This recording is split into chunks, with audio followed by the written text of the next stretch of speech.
Mercredi matin, 10 h, c'est l'effervescence dans la maison de M. Srepoum, décédé depuis samedi. En présence de 3 moines bouddhistes venus de France et de Suisse, la cérémonie de ses funérailles va bientôt commencer. Exceptionnellement, elle pourra se tenir dans la maison. Au Cambodge, elle se serait déroulée dans une pagode. Les enfants de M. Srepoum sont tous là, ses beaux-enfants aussi, ses petits-enfants et ses amis. Toute la famille est habillée de blanc. Le blanc, c'est la couleur du deuil, du respect du défunt, de la pureté que chacun doit atteindre pour aider au mieux le disparu à effectuer son voyage vers l'au-delà. Pourquoi blanc? Parce que la blanc, c'est une couleur neutre. Et les enfants, toute la famille qui habille en blanc, ça veut dire qu'il est propre, qu'il est préparé proprement pour accompagner son dernier voyage.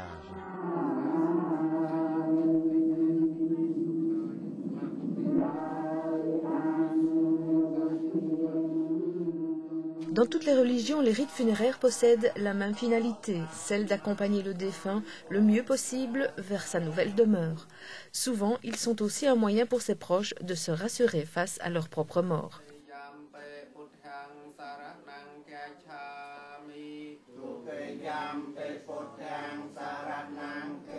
Dans cette famille cambodgienne de Rochefort, c'est donc le rite bouddhiste qui est pratiqué. L'idée maîtresse, c'est que l'esprit ne meurt pas, il se réincarne. Sa réincarnation dépendra non pas de ses croyances, mais plutôt de son karma, c'est-à-dire de la qualité positive ou négative des actes qu'il aura accomplis. Maintenant, c'est la cérémonie religieuse, c'est le bon qui va citer la cérémonie pour rendre hommage aux défunts. Oui. Et après, le bon, on va lui offrir le repas. Un prêtre bouddhiste va faire office de maître de cérémonie et celle-ci sera présidée par les 3 moines bouddhistes. C'est eux qui représentent la référence spirituelle. Le moine, c'est un plus proche de bouddhiste. Nous sommes un peu lointains de bouddhistes. Le moine, c'est un bras droit de bouddhiste. Ils réciteront des sutras, sorte d'incantations auprès des dieux. Ils inviteront à la méditation sur la mort et aussi sur la vie, en rappelant les prescriptions de la morale bouddhiste. Le respect de la vie, le respect de la propriété, le refus de la sexualité désordonnée, le respect de la vérité et la consommation modérée de substances enivrantes.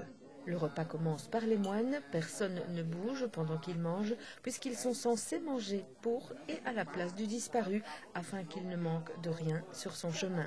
On ne peut pas donner comme ça à la mort, il ne peut pas manger.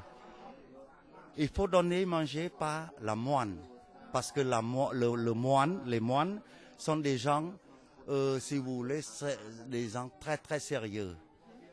C'est lui seul qui peut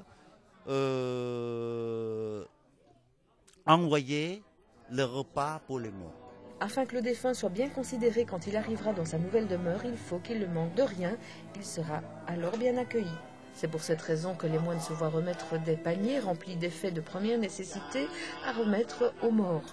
Une cérémonie empreinte de beaucoup de symbolisme dans cette tradition bouddhiste, et même si la tristesse de la perte et de la séparation d'avec l'être cher est réelle, l'assemblée se doit de mettre son désespoir en sourdine.